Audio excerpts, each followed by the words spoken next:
Salut à toutes et à tous, on se retrouve pour corriger l'exercice qui était à deux urnes, A et B. A contient 2 rouges et 3 noirs, B contient 3 boules rouges et 2 boules noires. Alors on tire au hasard une boule de l'urne A, et si elle est noire, on la place dans l'urne B. Sinon, on l'écarte du jeu, ce qui fait que l'urne B aura tendance à soit rester intacte, soit à changer de nombre de boules. Et puis on tire au hasard ensuite une boule de l'urne B. Et on considère les événements suivants. Je vous laisse lire les événements et nous allons répondre à la première question qui est de calculer P de R1 et P de N1. Alors, puisque l'urne A contient 2 boules rouges, la probabilité de tirer une rouge dans l'urne A, qu'on note ici R1, c'est égal à 2 cinquièmes. Naturellement, P de N1 sera 3 cinquièmes parce que tout simplement c'est l'événement contraire de R1. Et autrement dit, l'urne A contient 3 boules noires, donc la probabilité de tirer une boule noire c'est 3 cinquièmes. Ce sont là des probabilités simples à calculer. On y va directement à la question B.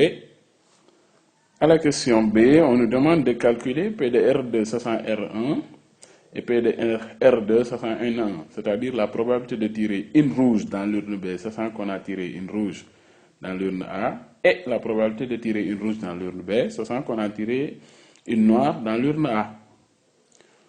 Maintenant, nous savons que si R1 s'est réalisé, c'est-à-dire tirer une rouge dans l'urne A, l'urne B va contenir 3 rouges et 2 noirs. Pourquoi? Parce que tout simplement, on avait dit au début de l'exercice que si on tire une boule noire, on la place dans l'urne B, sinon on l'écarte du jeu. Et P de R2, ça c'est R1, c'est la probabilité d'avoir tiré une rouge dans l'urne 2, sachant qu'on avait tiré une rouge dans l'urne A. Ce qui fait que cette boule rouge qu'on a tirée dans l'urne A sera écartée. Alors voici ce qui se passe si l'événement R1 s'est réalisé, c'est-à-dire que l'urne B va rester intacte. Et puisque l'urne B ne change pas de configuration, ainsi la probabilité de tirer une rouge dans R2, dans l'urne B, autant pour moi, sachant qu'on avait tiré une rouge dans l'urne A est de 3 cinquièmes. Maintenant, si c'est l'événement N1 qui s'est réalisé, c'est-à-dire tirer une noire dans l'urne A, on l'ajoute dans l'urne B. L'urne B va finalement contenir 3 boules rouges et 3 boules noires. Alors, dans ce cas-ci, la probabilité de R2 sachant N1 sera égale à 3 sixièmes, c'est-à-dire 1 demi. Maintenant, la question C, on demande de calculer. Alors, à la question C, on demande de calculer P de R2 qui est une probabilité totale.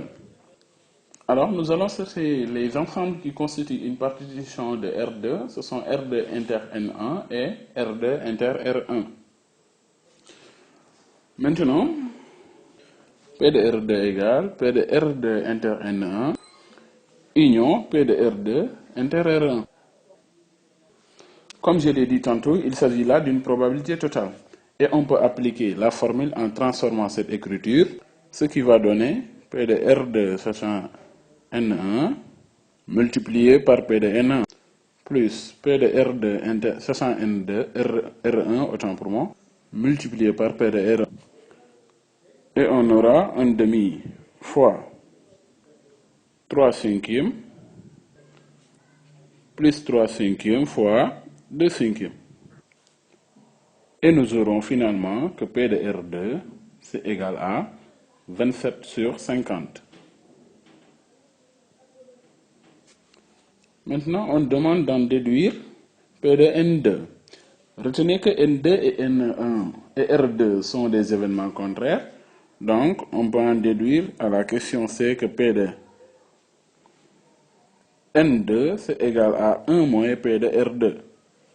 Donc, on aura 1 moins 27 sur 50, ce qui va donner 23 sur 50. P de N2 c'est égal à 23 sur 50. Maintenant que nous avons calculé ces probabilités demandées, nous pouvons aller répondre à la dernière question. Alors ici, il est indiqué que nous faisons des répétitions jusqu'à ce que ce soit égal à n dans les mêmes conditions que celles qu'on avait commencées initialement et en s'opposant à différentes épreuves qui sont bien entendu indépendantes, et on demande le nombre d'essais qu'on doit effectuer pour que la probabilité d'obtenir au moins une boule rouge dans l'urne B soit supérieure ou égale à 0,99. Donc ici, il faut comprendre qu'on doit appliquer une loi binomiale qui est une n répétition d'une épreuve de Bernoulli. Alors, une loi binomiale est de paramètre n, qui est le nombre de fois qu'on répète notre expérience, et p, qui est la probabilité de réussite. Maintenant, une épreuve de Bernoulli est une épreuve qui n'a que deux issues, la réussite ou l'échec. Maintenant, ici, on répète l'expérience précédente n fois et la probabilité de la réussite c'est égal à 27 sur 50. Donc naturellement la probabilité de l'échec qu'on va noter ici Q ce sera égal à 23 sur 50.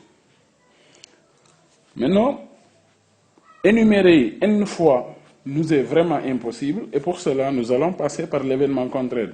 Et l'événement contraire de au moins une fois, c'est au plus 0 fois. Donc, ici, la probabilité qu'on cherche, on va la noter Pn, c'est égal à 1 moins Cn0. La probabilité de la réussite à la puissance 0 multiplié par la probabilité de l'échec à la puissance n-0. Maintenant, n-0, c'est n. Maintenant, nous savons que Cn0, c'est 1. Un nombre élevé à la puissance 0, c'est 1. Donc, il va nous rester ici 1 moins 23 sur 50 à la puissance n. Maintenant, si on pose Pn supérieur ou égal à 0,99, on aura cette relation 1 moins 23 sur 50 à la puissance n supérieur ou égal à 0,99. La manipulation de cette inégalité va aboutir à n ln de 23 sur 50 est inférieur ou égal à ln de 0,01. D'où ici n est sensiblement égal à 6. Donc il faut au minimum 6 essais pour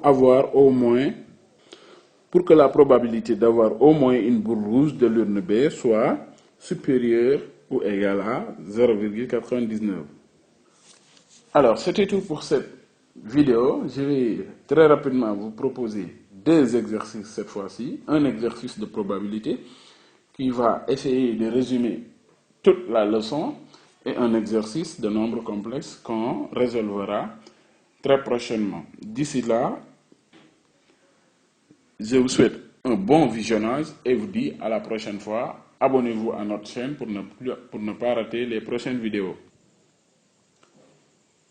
Alors, voici les exercices que je vous propose. L'exercice sur la probabilité, ça est là. Alors, c'est un exercice un peu long,